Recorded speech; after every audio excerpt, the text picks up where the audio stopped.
ఉన్నది. ఈ పరిస్థితుల్లోనే మహిళలకు అండగా నేనున్నానని చెప్తా ఉన్నాడు. మాయమాటలు చెప్తున్నటువంటి ముఖ్యమంత్రి రేవంత్ రెడ్డి అన్ని వర్గాలను మోసం చేసిండు. ఇంకా టోటల్గా పోయి మహిళలతోనే పెట్టుకున్నాడు ముఖ్యమంత్రి. మహిళలకు కూడా హ్యాండ్ ఇచ్చిండు అనుకో, ఇక భరతం ఉన్నట్టే. రేవంత్ రెడ్డికి భరతం పట్టినట్టే, ఇక భరతం అందుకున్నట్టే. ఆర్థిక ప్రగతికి ఆడబిడ్డలే అండ, ఇది నిజానికి ముమ్మాటికి నిజమే. సరే, ఆర్థిక ప్రగతికి ఆడబిడ్డలే అండ. మరి ఆడబిడ్డల కోసం ఎలాంటి వాగ్దానాలు చేసిండో చూద్దాం ఒకసారి.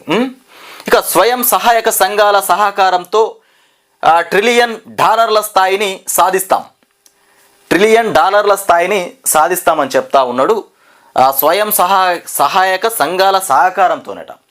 ఇకపోతే వచ్చే అసెంబ్లీ ఎన్నికల్లో 33% సీట్లు అతివలకే సీట్లు అడిగిర్రా వాళ్ళు. ఇప్పుడు అతివలకే 33% సీట్లు ఇస్తా అని చెప్తుడు వచ్చే అసెంబ్లీ ఎన్నికల్లో.